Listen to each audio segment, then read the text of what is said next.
Hello, hello, hello. How are you guys doing today? It's an exciting time. I'm so excited to be joining you in this amazing event. I wish I could have been there with you physically, but so many events are put together today and I cannot be in more than one place at the same time. But we thank God for the virtual opportunity that is now available for us to still be able to do what we can do to be a blessing. And I'm especially appreciating Dr. Michael for this opportunity to be a part of this amazing event. And I want to appreciate you also for taking time out to be a part of this as you become a part of the wealthy nation. There's a rise of a wealthy nation, and you need to be a part of that wealthy nation. You see, a lot of people are not where they are supposed to be financially for many reasons. For some people, they don't know what to do to be able to change their financial situations. For some people, they know what to do, but they have not done what they need to do. And for some people, they have done what they need to do, but they have not seen the result that they need to see because of one reason or the other. There are lots of opportunities all around our world today, but if you are going to be the best version of yourself and enter into that wealthy place, you need to know how to spot opportunity, how to identify opportunities, and how to maximize opportunities. And that will help you to become what you need to become, because you need that entrepreneurial mindset, you need that entrepreneurial spirit to be able to become all that you need to become. So today, I want to talk to you on developing investment mentality. Developing investment mentality, because I believe very strongly that anyone that wants to become wealthy must start from within. It's first within, then without. You can do all you know to do. You can apply all the principles you want to apply.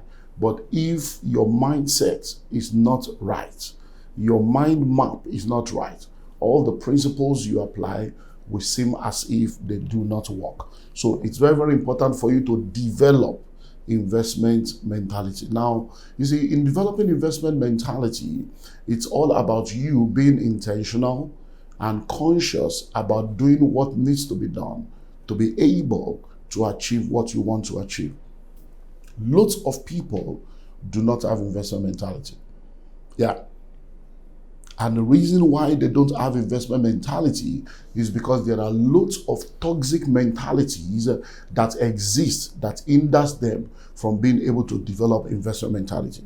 So in order for you to develop investment mentality, the first thing you need to do is to eradicate toxic mentalities. Eradicate all the toxic mindsets that exist that is choking that investment mentality and hindering investment mentality from being in place in your life. What then are these toxic mindsets that you need to eradicate? Number one, you need to eradicate consumer mentality. You heard me right. Listen and listen well. Everyone makes money, but it is the ability to manage the money and multiply it that makes you to become wealthy. So you need to stop being a consumer. Many years ago, while growing up, I kept hearing third world nation, third world nation. And I kept asking myself, third world? Did God create more than one world? And in researching, I realized that even though God created only one world, nations are rated based on their ability to produce or their ability to consume. So when you are more of a productive nation than a consumer nation, you are rated as a first world. When you are more of a consumer nation than a producer nation, you are rated as a third world. So you find out that many of us are more of consumers. We spend and consume all the resources that come into our lives, and we are not able to have enough to maximize opportunities when they come. So number one, you must eradicate consumer mentality. You cannot become wealthy being a consumer.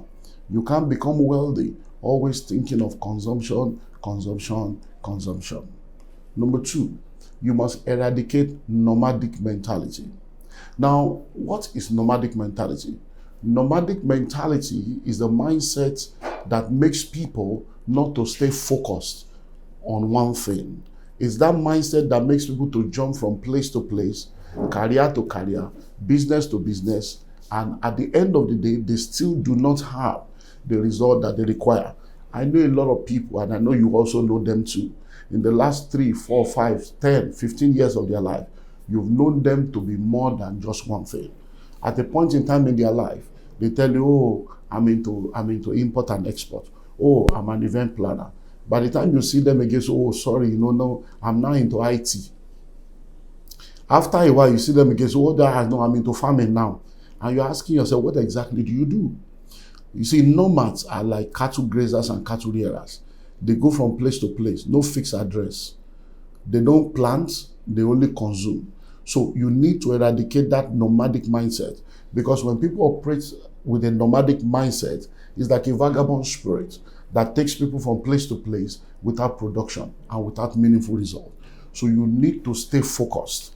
If you have decided that this is what you want to do with your life, stay focused on it. I have come to realize, and if you read my book, The School of Money book, you see an entire chapter on the 5-year plan for wealth creation. Now, I've come to realize that whatever you do, if you do something consistently for a window period of 5 years, you give it everything it takes. Anything you do consistently for 5 years, you begin to see results. But when you operate based on nomadic mentality, you will give up easily. And many times people give up and other people come to benefit from what they are supposed to be benefiting from.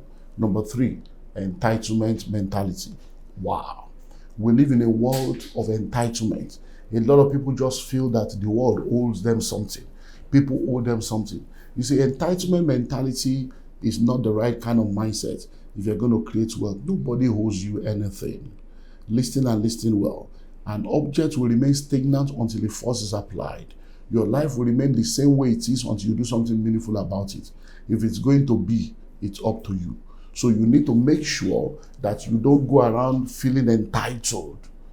The only way that life will bring something to you is that you have given something to life. You need to understand money is a reward for solving a problem.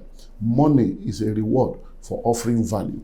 So instead of going around feeling entitled, feeling that somebody owes you, and it's because I'm a minority, it's because I'm a woman, it's because I'm this, all those story. You want to make it in life, don't feel entitled. Do what needs to be done, because you are responsible for the outcomes of your life. Number 4, the 4th mindset that needs to be eradicated is civil or salary mentality. You have heard it said over and over and over again. Salary is slavery. You don't become wealthy earning salaries. Over 98% of people that are wealthy today are not salary earners. Your possibility of becoming wealthy through salary is just less than 2%. And that is even for people that have spent time to become high net worth executives with other perks like profit sharing, bonuses, and all the stuff. So really, sitting down and having salary mentality and having that civil service mindset, waiting to work for 30 years and then get gratuity and get pension. Why will you wait for 30 years for something you can get in 30 days or 30 hours or 30 months? So you need to eradicate that salary mentality. Oh, am I saying you should not collect salary? No. Everybody starts from somewhere. Even if you're a salary earner today, just know that yes, you are presently a salary earner, but if you are going to create wealth, that salary will not help you. You need to begin to look into how to use the income from that salary to open up other streams of income and begin to grow. And that's what is very, very important. Number 5, you need to eradicate materialism mentality. Materialism mentality. A lot of people, we live in a materialistic world. People are rated based on what they wear, what they have, what they drive. But listen to me, you are not what you wear, you are what wears you. You are not what you drive, or you are what drives you. You are not where you live, you are what lives in you. So you need to rise above materialism, because a lot of people spend money to just buy material things, and most of the things they are doing, they are using money to acquire liabilities instead of acquiring assets. So all these things are the reasons why a lot of people don't have investment mentality, because these toxic mindsets are existing. So once you are able to eradicate this toxic mindset, then you can now develop investment mentality. What then is investment mentality? I'll give you 3 definitions as I begin to wrap this up. Number 1, investment mentality is a mindset that is concerned about the multiplication of all that you have. So every time you have money, you are thinking of how to increase the money. That's investment mentality. Oh, I have this 200,000. Oh, wow. What can I do to increase this 200,000 to 400,000? That's investment mentality. But when you don't have investment mentality and you have money, you're like, I have this 200,000. Oh, what can I buy? Oh, that shoe. Oh, that bag. I need to change that my asset. Oh, that is consumer and materialism mentality. So once you have investment mentality, it's a mindset that is concerned about the multiplication of all that you have. You're always thinking multiplication. You're always thinking increase. Number 2, what is investment mentality? Investment mentality is a mindset that is concerned about the acquisition of assets and not liabilities. The acquisition of assets and not liabilities. A lot of people are where they are today because their lives are made up of liabilities instead of assets. Their bungalow is in their wardrobe. All the money they would have used to build a house, they have used it to buy shoe, to buy suit, 3-piece suit, skirt suit, bag and shoe to match. Yet your destiny is not matching your bank account.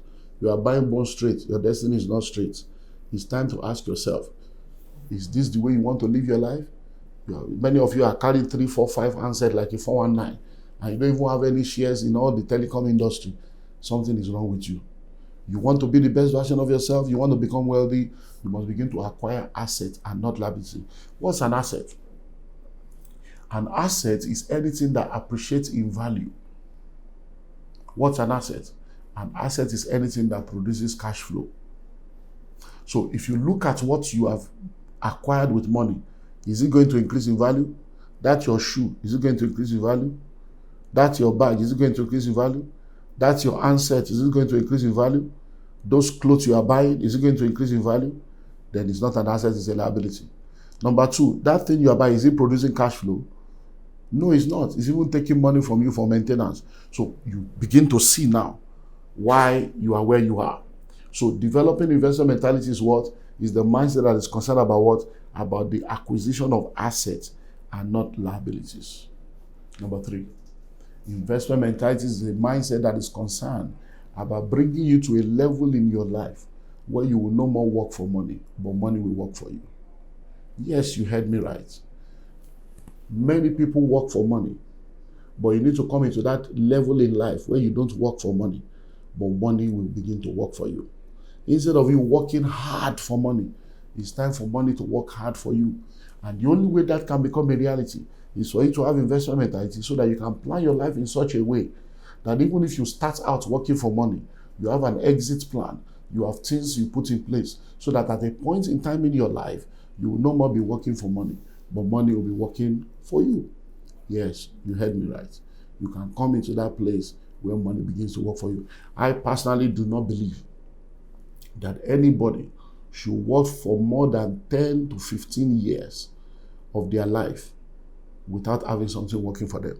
So if you start working at the age of 25, by the age of 40, you must have gotten to a point where money is working for you, where you are not depending on salary and not depending on, having to labor to make money. And the only way that can become a reality in 10, 15 years is that from the first day you start working, you have enough investment mentality to begin to acquire assets. You have enough investment mentality to begin to put money aside in something that will begin to produce cash flow for you. So that by the time you have worked for 10, 15 years, you have a lot of cash flow coming from multiple streams that even if you don't earn any money again, the things you have put in place will continue to produce money to take care of you. So, do you have investment mentality? Yes, do you have investment mentality? Now, how do you know whether you have it or not? I want to ask you just one question. And your answer to that question will let me know whether you have it or not. What do you do with your money? Yes, you heard me right. What do you do with your money? There are only 3 things you can do with money. You can spend it, you can waste it, you can invest it. Foolish people waste money. Average people spend money. Wise people invest money. So, are you a spender, a waster, or an investor? So if you are listening to me right now, and you are a spender and a waster, you don't have investment mentality. If you have investment mentality, you will not be a spender and a waster. You'll be an investor. And that's why it's amazing the opportunity that has been given to us through this platform, so that you can be a part of the Freedom Project, so that you can become free from everything that holds you down, so that you can become a part of the rise of a wealthy nation. Because you need to understand that you and I must all play our part to become who we need to become and see our nation become what our nation needs to become. I want to wrap up with this. How will your death be announced?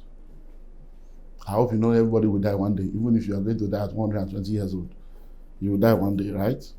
So how will your death be announced? There are only two ways to announce death.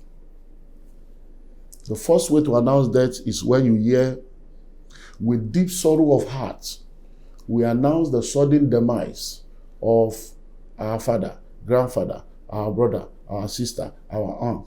Now, when you hear that kind of announcement, a poor man has died.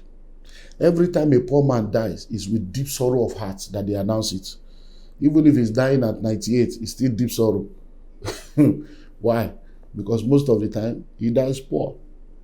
And when you go to the burial of that poor man, you will see weeping, wailing, and gnashing of teeth. You see the widow crying and weeping and weeping. Oh my God. And people will be consoling her. Why? Poverty. If you look very well sometimes, you even realize that the poor man that has died, you see another woman by one side carry one small baby. He even has a concubine. He has a side chick because he's a side cock. Now listen and listen well. Are you ready for this? There's another way to announce that. When you hear, with gratitude to God for a life well spent, we announce the passing away into glory. By the time you hear that announcement, a rich man has died. It's always with gratitude to God. And it's always the passing away into glory. Even if they don't know where the man is going to, as long as he has money, he's into glory. When you go to that burial, you know what you will see? Nobody is weeping. They don't weep there, they don't cry there. When you see the widow is wearing designer suits. You see the widow is carrying designer bag, designer shoe, designer wristwatches, designer eyeglasses. Even the handkerchief is silk, goosey handkerchief. Abba. And guess what you're going to see?